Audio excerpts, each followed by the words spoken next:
warahmatullahi wabarakatuh. Perkenalkan, saya Suhami Syam dengan NIM M22020058. Saya merupakan salah satu mahasiswi dari Universitas Mega Buana Palopo, program studi Sarjana Kesehatan Masyarakat di Fakultas Kesehatan, kelas B semester 3. Di video kali ini merupakan video pemenuhan tugas mata kuliah Biostatistik, di mana pada kesempatan kali ini saya akan menjelaskan langkah-langkah penyelesaian suatu kasus dari sebuah penelitian oleh seorang peneliti menggunakan aplikasi SPSS.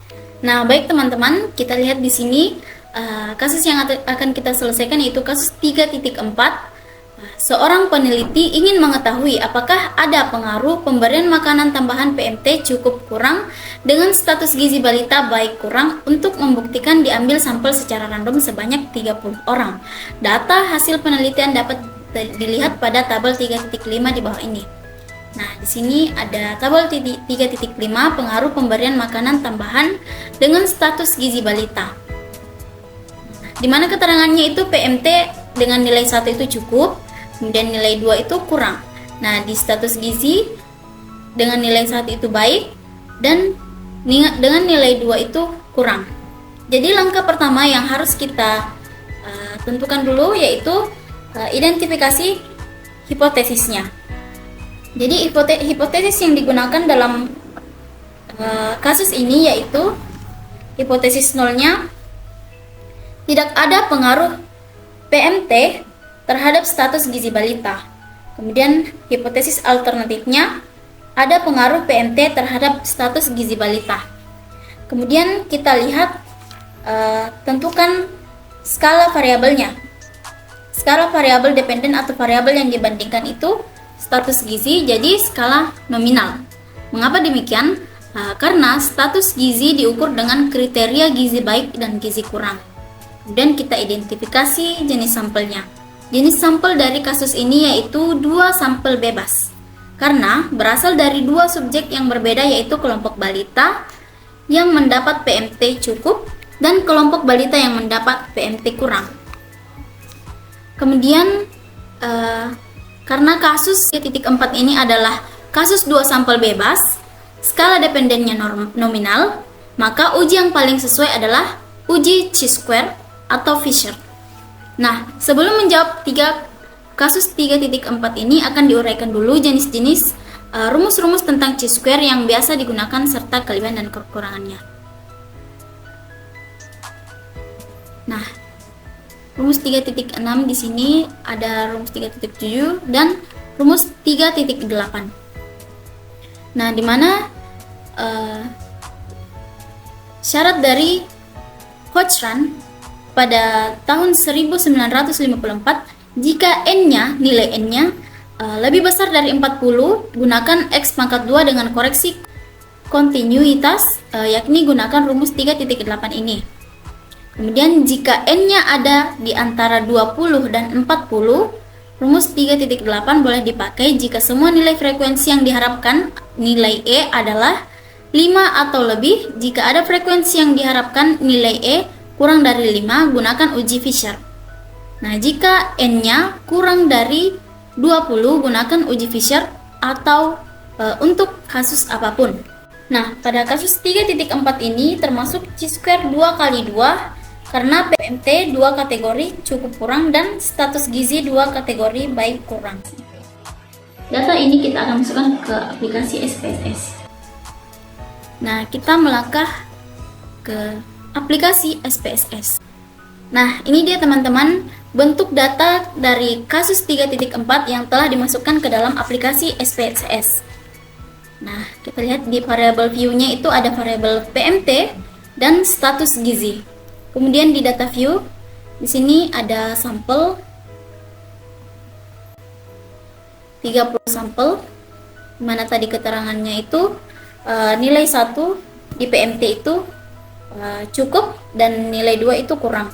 Kemudian status gizi di sini nilai 1 itu berarti baik dan nilai 2 berarti kurang. Nah, kemudian langkah pertamanya yaitu kita menekan yang bacanya analyze. Di bagian atas ini kita tekan analyze. Kemudian kita menekan deskriptif statistik.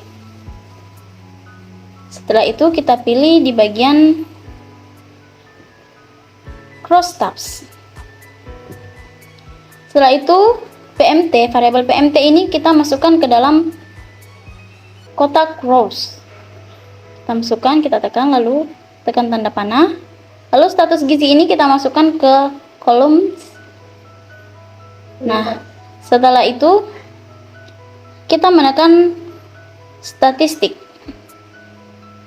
Nah, di statistik ini kita contreng chi-square. Nah, setelah itu kita continue.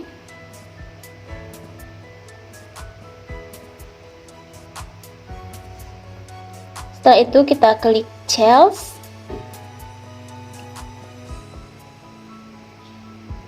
Kemudian pada kotak present text kita contreng row. Lalu continue. Lalu kita tekan OK. Nah, ini dia hasil yang keluar. Hasil yang muncul setelah diuji menggunakan chi-square. Nah, output pada tabel PMT status gizi cross tabulation. Nah, output pada tabel ini menjelaskan persentase. Yang digunakan adalah persentase baris karena variabel independen ditempatkan pada sisi baris. Pada tabel ini pada dasarnya membandingkan persentase status gizi antara yang mendapat PMT cukup dengan yang mendapat PMT kurang. Sehingga pada tabel ini menjelaskan bahwa balita yang mendapat PMT cukup ada 93%, 93,3% berstatus gizi baik. Sedangkan yang mendapat PMT kurang hanya 20,0%. Nah, berstatus gizi baik. Atau sebaliknya, balita yang mendapat PMT kurang 80,0% dan berstatus gizi kurang, dan sedangkan yang mendapat PMT cukup hanya 6,7%. Berstatus gizi kurang secara umum dapat disimpulkan bahwa balita yang mendapat PMT cukup cenderung berstatus gizi baik, atau sebaliknya balita yang mendapat PMT kurang cenderung berstatus gizi kurang. Kemudian pada tabel chi-square test, nah output pada tabel chi-square test ada 3 nilai yang mendapat perhatian kita. Pertama itu nilai percent chi-square. Di sini yang bernilai 16,425 dengan nilai P-nya 0,000. Ini menggunakan rumus 3.7 tadi yang telah saya paparkan. Kemudian tanpa koreksi. Kedua nilai continuity correction 13,575 dengan nilai P sama dengan 0,000. Ini menggunakan rumus 3.8 tadi. Dan ketiga nilai Fisher exact test yang ini